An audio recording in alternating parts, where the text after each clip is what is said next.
అలా ఉన్న పాడుబడ్డ ఇంటి దగ్గరికి సాంబయ్య వస్తాడు.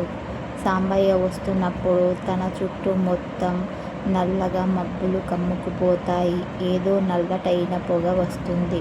అయితే డోళ్ళు తీస్తారు. తీసి ఆ గోడలపై ఉన్న రక్తం చూసి మంత్రాలు చదువుతాడు. ఓం నమః శివాయ అనే మంత్రాలు జపిస్తూ ఉంటాడు. అప్పుడే ఒక చిన్న పిల్లవాడి ఏడుపు వినిపిస్తుంది. ఎవరు అని పైకి వెళ్ళి చూస్తాడు. పైకి వెళ్తూ ఉండగా ఒక ఉయ్యాలలో చిన్న పిల్లవాడు ఏడ్చినట్టు శబ్దం వస్తుంది. కానీ చూసేసరికి అక్కడ ఎవ్వరూ ఉండరు. బయట అక్కడ పాడుబడ్డ ఇంటి దగ్గర బయట చాలామంది ఉంటారు. అయితే అక్కడే ఉన్న సాంబయ్య త్రిశూలంతో చాలా మంత్రాలు జపిస్తూ ఉంటాడు. మళ్ళీ సాంబయ్య ఇంకా పైకి వెళ్తూ ఉండగా ఏవో ఏడుస్తున్న శబ్దాలు వినిపిస్తూ ఉంటాయి. సాంబయ్య ఎటు శబ్దాలు వస్తున్నాయో అటువైపు మెల్లిగా వెళ్తాడు. అయితే మెల్లిగా ఆ డోర్ తీస్తూ ఉంటాడు. అప్పుడే ఒక పెట్టె కనిపిస్తుంది. ఆ పెట్టెలో నుంచే ఏడుపు శబ్దం వినిపిస్తుంది. ఈ పెట్టెలో ఏముందని సాంబయ్య మెల్లగా తన గదిలో ఉన్న తాళాలు తీసుకొచ్చి దాన్ని తీయగా అక్కడే చాప్ అనే శబ్దం వస్తుంది. కానీ అక్కడ ఏమీ ఉండదు. ఒక పొగ మాత్రమే. అందులో నుంచి ఒక బాబు ఆత్మ బయటికి వస్తుంది. అది గమనించిన సాంబయ్య మళ్ళీ అక్కడ ఊయల దగ్గరికి వెళ్తూ ఉంటాడు.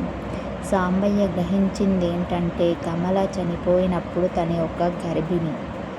తనని ఊరు ప్రజలు అన్యాయంగా చంపేశారు.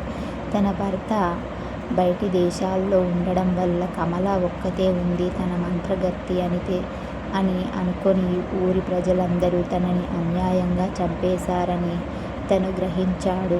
అప్పుడే కమల ఏడ్చిన శబ్దం వినిపిస్తుంది. తను చాలా గట్టిగా ఏడుస్తుంది. తను ఏడ్చిన ముఖం అద్దం పగిలిన శబ్దంలా అద్దంలో కనిపిస్తూ ఉంటుంది. కమల తన బాబు కోసం చాలా దుఃఖిస్తుంది. కమల తను కోపాన్ని చాలా మందిపై చూపిస్తుంది. అక్కడే ఉన్న వాళ్ళందరినీ చంపేస్తుంది. నల్లటి ఆకారం గోడలో నుంచి బయటికి వచ్చి కమల యొక్క గోర్లతో భయంకరమైన రూపంతో వాళ్ళని చంపేస్తుంది. అక్కడే ఉన్న సాంబయ్య మంత్రాలు జపిస్తూ ఉంటాడు. తనని ఆపడానికి ప్రయత్నిస్తూ ఉంటాడు. కానీ తను మాత్రం ఆగలేదు. అదే చూసిన సాంబయ్య అన్ని మంత్రాలు జపిస్తూ త్రిశూలం తీసుకొని వచ్చి తనని కట్టడి చెయ్యాలని చూస్తాడు.